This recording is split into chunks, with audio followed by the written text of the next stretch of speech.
Good morning. Come on, come on, come on, come on. Work with me on this. Work with me on this. I was faculty for 20 years. Work with me on this. Come on. Good morning. Good morning. It's a pleasure to be here for the National Science Foundation, but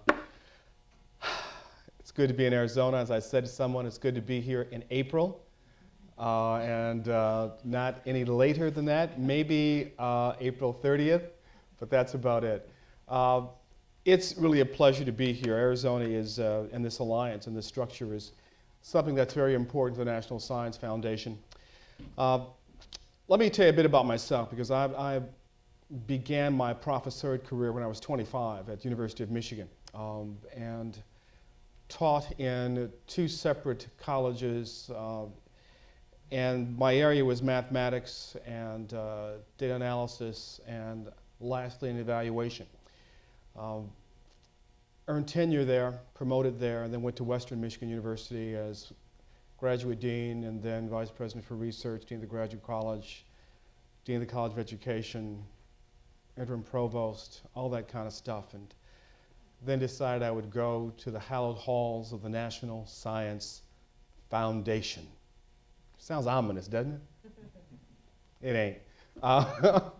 It is a great place, so it's a great place, and I think the importance is that what we're trying to do there, when people ask me what I do, I tell them that I spend my time trying to figure out how to develop a scientifically competent, capable, engaged workforce in this country. Those of you who know your history, and you remember the Manhattan Project, remember that when you look at that whole process that went on during that period of time, you find names that are very different from the names that we were so used to in the 1940s in science in this country. There are names like Fermi and names like Slaughter. They're very different individuals than those who we saw in the scientific forays of this country. What we had done in the 1940s was recognize that we needed to have a step up in our scientific prowess. And so we began to look internationally at the group of individuals who were the best and the brightest. And we asked them to come to this country. And we said, if you will come, we will show you a life that you have not known, but more than that, we'll put you together with other scientists who will be able to create a new world as we know it. Some of you recognize the fact in the late 30s, mid-30s, late 30s, that fission was identified as a force. And so we brought them here that we might create something, and that something became a process called the Manhattan Project, and that something became the atomic bomb. When you look at the history of the United States, and you look at the economic history of the United States, you can trace its economic and scientific well-being to various immigrant groups that have come to this country, bringing the best and the brightest of its scientific fold to bear on the economic and scientific health and well-being. Do your history. You can trace it back to the 40s, the 60s, the 80s, the 90s, and you'll find that that's what we have done as a country. Much of that now has changed. 9/11 for this country changed a great deal of what we do, and as a former graduate dean and looking at our international students that we used to have, that well of students who have come has now begun to dry up a bit. But not only that, the competition for those students from other countries who have come here and become, quote, part of the best and brightest of this nation, the competition for those students, in fact, is certainly much greater. And so as we begin to look at what's possible for this country in that realm, we have to continue to look at the resources that we have in this country and ask the question, can we gain from the resources that we currently have another large cadre of scientific prowess to take us on through the 21st century? And that really is the challenge that the National Science Foundation has, and it's a challenge that you have certainly as academics. And that is to identify and recruit talent from the pools that we have. If we believe sociologically that the population is in fact normal, that there are geniuses among every group and every crowd, and if we believe that we in fact have not engaged enough of our resources, then we haven't engaged some of the best and brightest of the resources that we have in this country. And certainly some of those are minority students that we have in Arizona and in Michigan and in other places. A colleague of mine talks about the whole notion of women in the scientific workforce. And she always tells me, you know, Don, if we had the number of women in science who should have been in science for the last 50 years, we wouldn't have this cry to have more scientists because we simply have more. I think the same thing can be said as relates to the resources that we have in the country in terms of most of our population. I share with our student audience out there, I said last year in the United States there were 100 physics PhDs.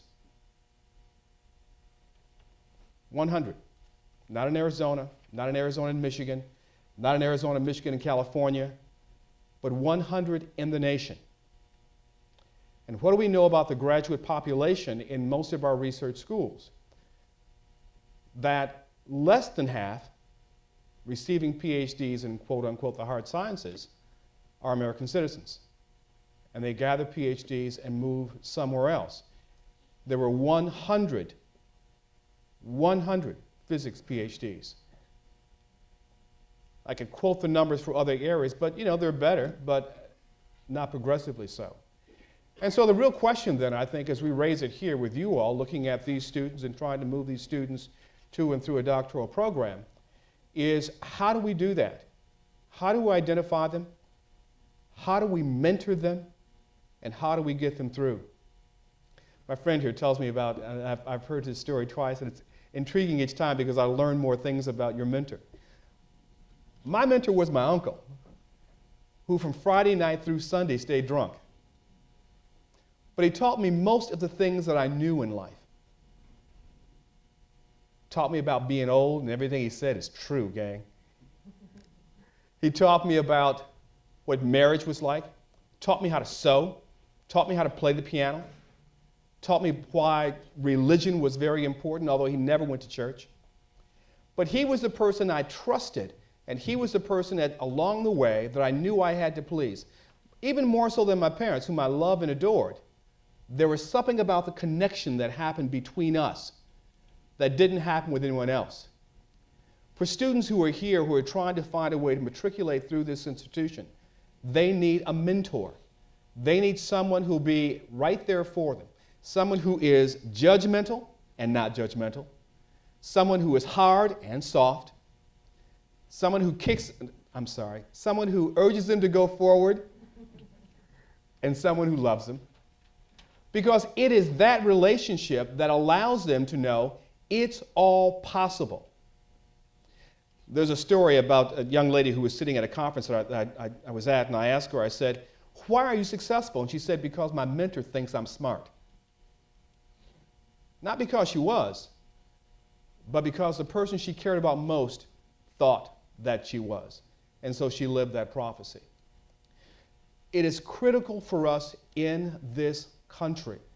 It is critical for you all at the great institutions that you are at to continue to establish and continue relationships with students who are part of the best and brightest, and to make sure that they continue on and receive those degrees and become part of the professoriate, and that their science that they're able to produce is stellar. I'm not sure if all of you have seen the posters that are inside down the hall. I have. And every time I go and see these posters across the country from these young students, I am impressed. There are some brilliant young people out there. They will fill the various stratas of various positions in corporate, in their own businesses, but we need to have them at the professoriate. Much of the weight of that really depends upon you as a professoriate yourselves, in what you teach them, how they learn, and certainly how you mentor them as they begin to move forward. We're excited at the National Science Foundation for this alliance, and certainly for what you guys are doing out here. And I'm excited to see all the number of faculty who are here who are entertaining the possibility of working with these students. So whatever we can do to help this occur, we'll certainly do that. I've encouraged the directors of AGEP and LSAMP to come and see us. I get no benefits for keeping money. Every year it shows up, it has to go somewhere.